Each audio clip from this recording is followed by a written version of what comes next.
หลักสิบเดินดีงวดวันที่2ของเจตาผ้ารวยเด่นหลักสิบประวัติวันที่2นี่จะเป็นวันที่3หลักสิบเดินดีเด่นหลักสิบค่ะ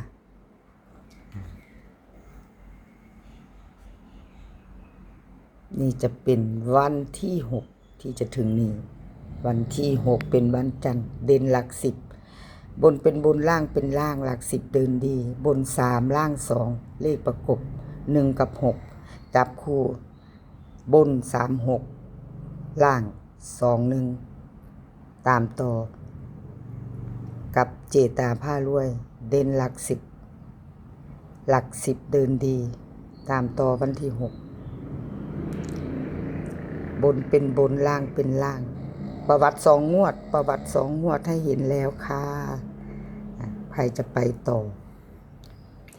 วันจันทร์ที่6ค่ะหลักสิบเดินดีเด่นหลักสิบเลขประกบจับคู่